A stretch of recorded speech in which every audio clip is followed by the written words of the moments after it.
महादेव ने जो सोचा था माँ वो तो जान गई, परंतु मन के भाव को जाने बिना क्रोधित हो गई वो। फिर क्या हुआ माँ? फिर देवी पार्वती तपस्या करने चली गई ताकि वो अपने उस दिव्य स्वरूप को वापस प्राप्त कर सके जिसकी इच्छा महादेव की मन में थी। तपस्या और आराधना जैसे कठिन श्रम काहे करने गई? अरे वो तो देवी है, इच्छा करती फिर जो चाहे स्वरूप उनको मिल जाता।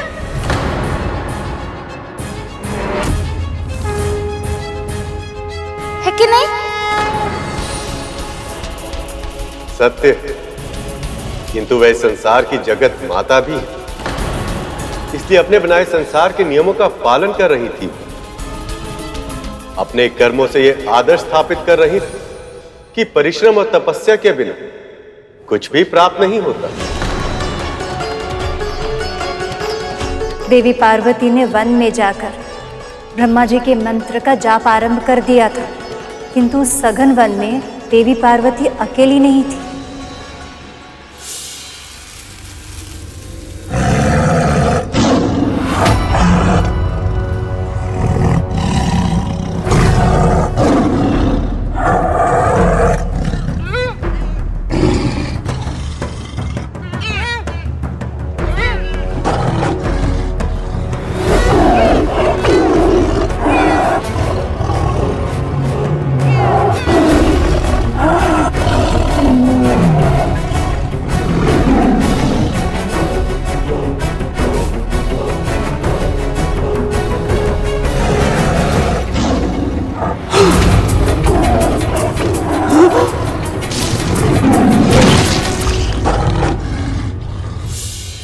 उस वन में एक सिंह भी रहता था जो अब वृद्ध हो चला था। पशुओं का आखेट ना कर पाने के कारण वो नरभक्षी बन चुका था, किंतु देवी पार्वती इस बात से विभिन्न अपनी तपस्या में लीन थी।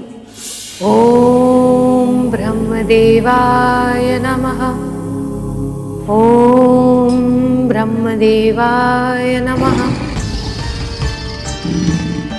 ओम ब्रह्मदेवाय नमः। ओम ब्रह्मदेवाय नमः। ओम ब्रह्मदेवाय नमः। ओम ब्रह्मदेवाय नमः। ओम ब्रह्मदेवाय नमः। ओम ब्रह्मदेवाय नमः। ओम ब्रह्मदेवाय नमः।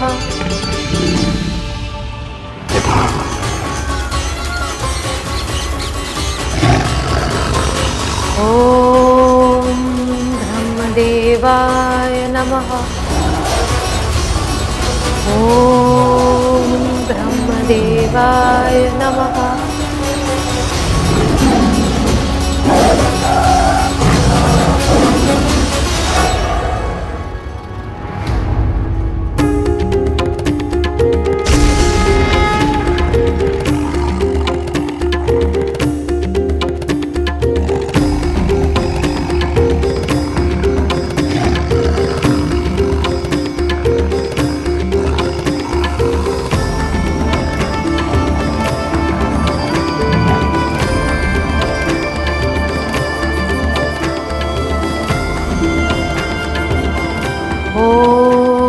ब्रह्मदेवाय नमः।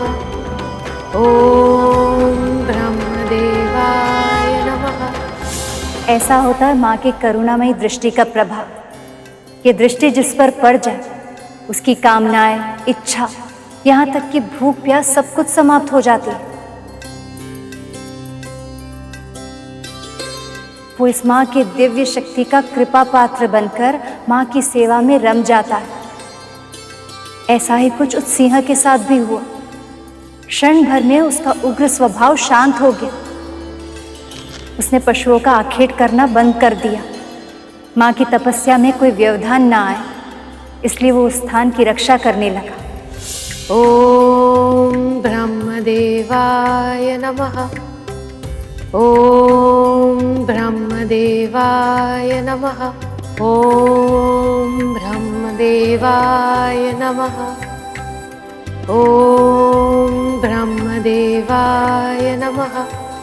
ॐ ब्रह्मदेवाय नमः।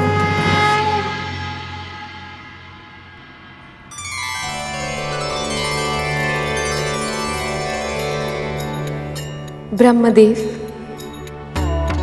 कल्याण हो।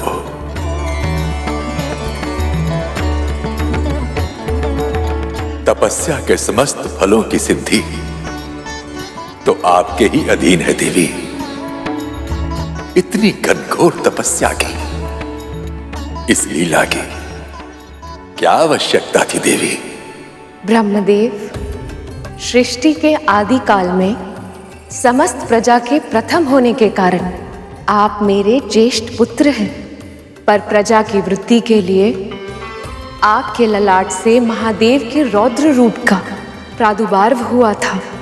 इसीलिए आप मेरे पति के पिता अर्थात मेरे ससुर होने के कारण गुरुजनों की कोटि में हैं। और जब मैं ये सोचती हूँ कि मेरे इस जन्म के पिता गिरिराज हिमालय और पूर्व जन्म के पिता प्रजापति दक्ष आपके पुत्र हैं, तो उस संबंध से आप मेरे पितामह भी हैं।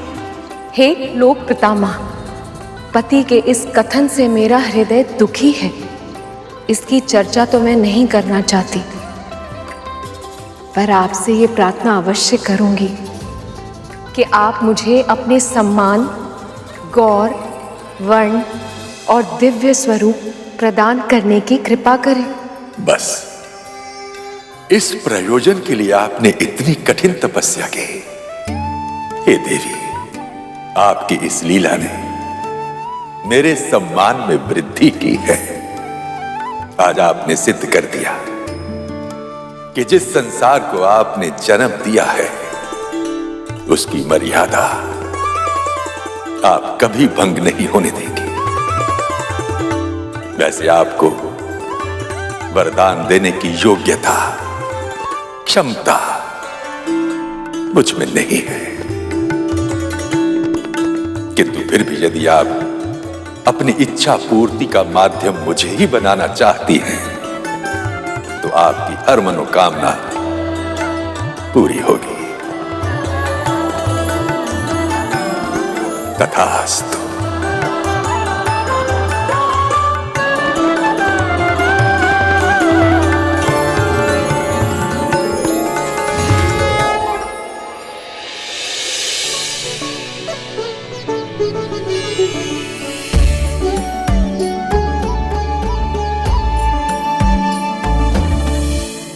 हे देवी, समस्त संसार को आपके इस महागौरी स्वरूप की बहुत आवश्यकता थी। आपके इस स्वरूप से साधकों को वो सिद्धियां प्राप्त होंगी जिनसे संसार को अभूतपूर्व लाभ प्राप्त होगा। अब आप कैलाश की ओर प्रस्थान कीजिए। वहां महादेव और समस्त कैलाशवासी आपसे दूर होकर बहुत व्याकुल हैं। सोमनंदी, चलो घर चले।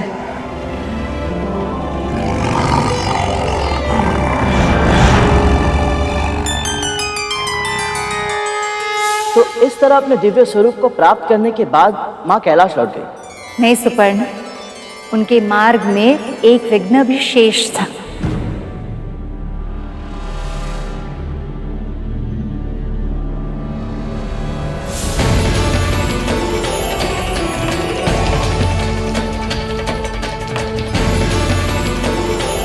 मैंने तपस्या करके ये महागौरी स्वरूप तो प्राप्त कर लिया, पर जब मेरे पति, मेरे प्रभु महादेव इस स्वरूप को देखेंगे तो ये उन्हें प्रिय लगेगा या नहीं, न जाने कैसी प्रतिक्रिया देंगे वो।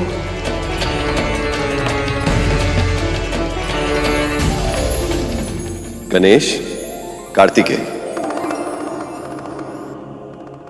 शीघ्रता करो, तुम्हारी मां आने वाली होंगी।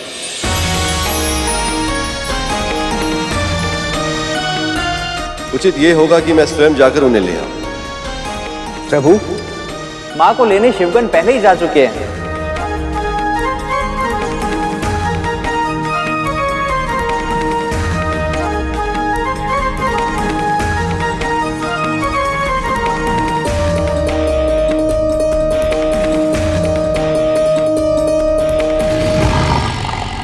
क्या हुआ सोमनंदी? रुक क्यों गए?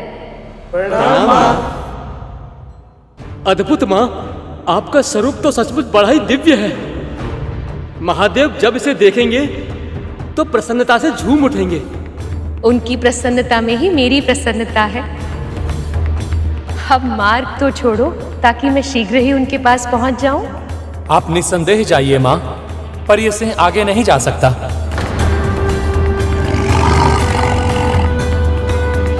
ये शिवगण मेरे वाहक सिंह को मेरे ही कैलाश में प्रवेश करने से रोक रहे हैं। क्या इस कैलाश पर मेरा कोई अधिकार नहीं? यदि महादेव इस कैलाश के स्वामी हैं तो मैं भी तो उनकी अर्धशक्ति हूँ, इस कैलाश की स्वामिनी हूँ। मुझे इनके भीतर अपना महत्व स्थापित करना ही होगा।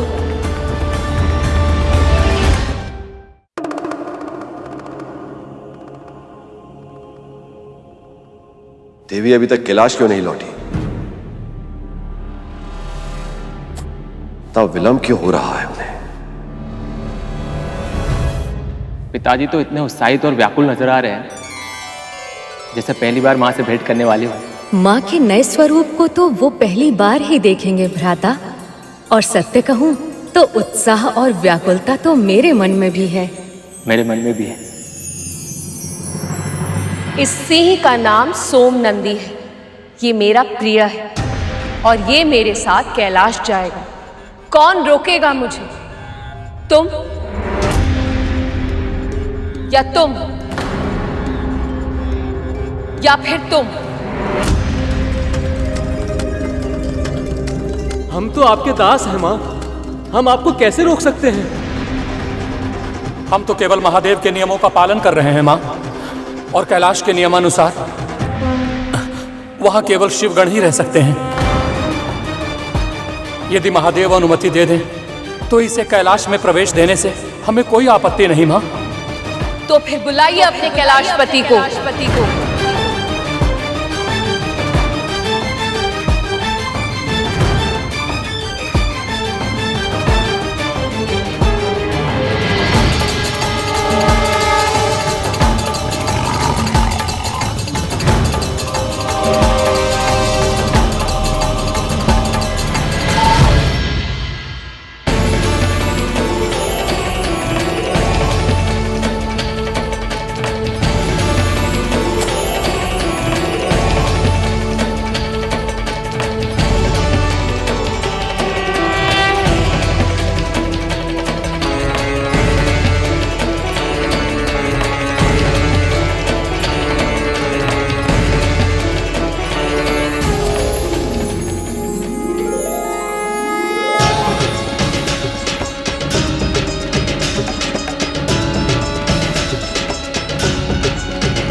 बहुत प्रसन्न हूं देवी, आप अपनी तपस्या में सफल हुए। अब भीतर चलिए, आपका कैलाश अपनी कैलाश स्वामिनी की प्रतीक्षा कर रहा है।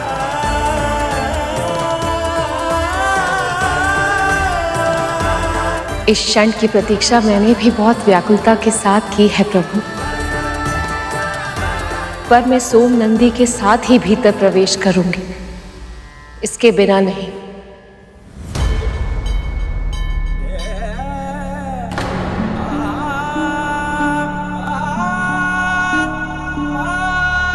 ये कैसे संभव है देवी? ये सिंह दुष्ट और हिंसक प्रवृत्ति का है। नरभक्षी है ये।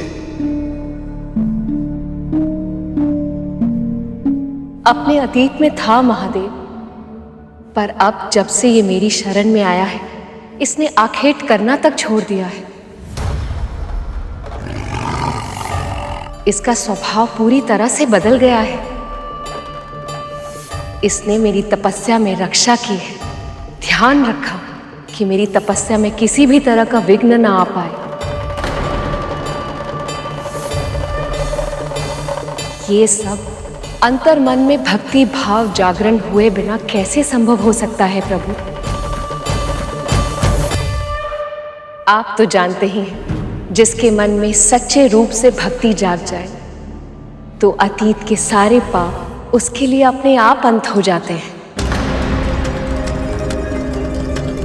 और सबसे बड़ी बात तो ये है कि इसे मेरी कृपा प्राप्त है। ऐसा प्राणी अपने पूर्व संचित पापों से, सभी कष्टों से और हर दुखों से सहज ही मुक्त हो जाता है। और इसीलिए इसे अपने गणों में स्थान और कैलाश में प्रवेश करने की अनुमति आपको देनी ही होगी महादेव।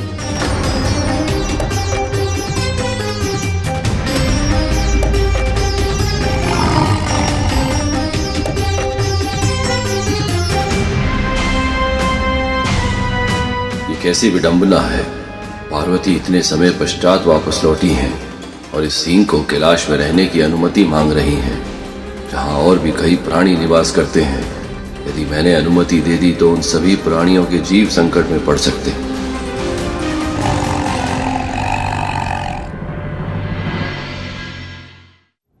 पर मां, यहाँ नंदी जी और श्रृंगी भी तो रहते हैं। सिंह और बैल का संबंध स्वभाव से ही शत्रुता का है। ऐसे में इस सिंह का कैलाश में निवास कैसे संभव हो पाएगा मां?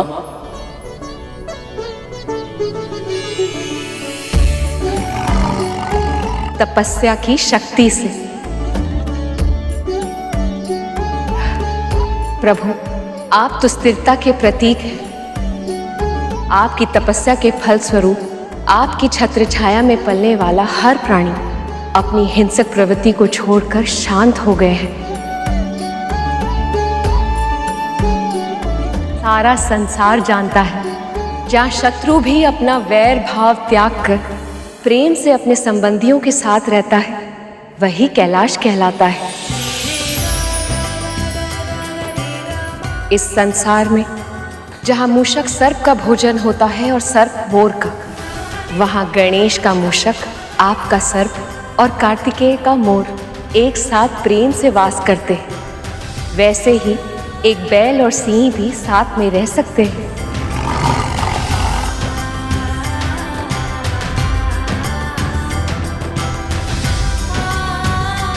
आपने सत्य कहा देवी। जहां शत्रु वैर भूल जाए वो स्थान कैलाश ही हो सकता है। मैं आपके सिंह सोमनंदी को अपने गढ़ों में स्थान देता हूं और आज से सोमनंदी हमारे साथ कैलाश पर ही निवास करेगा।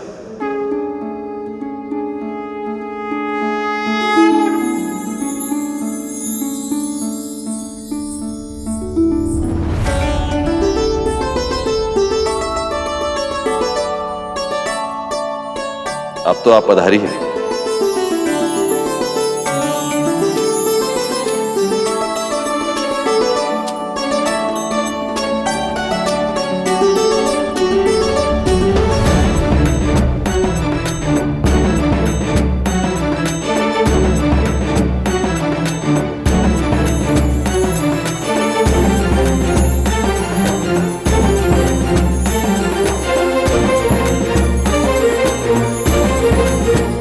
तो इस प्रकार शक्ति ने अपने माँ गौरी अवतार को सार्थक किया, किंतु उनका उपकार मानने के स्थान पर देवता अपने अहंकार में डूबने लगे। वो स्वयं को सबसे अधिक शक्तिशाली समझने लगे थे और इसी अहंकार का विनाश करने देवी पार्वती माँ सिद्धदात्री का अवतार लेंगी।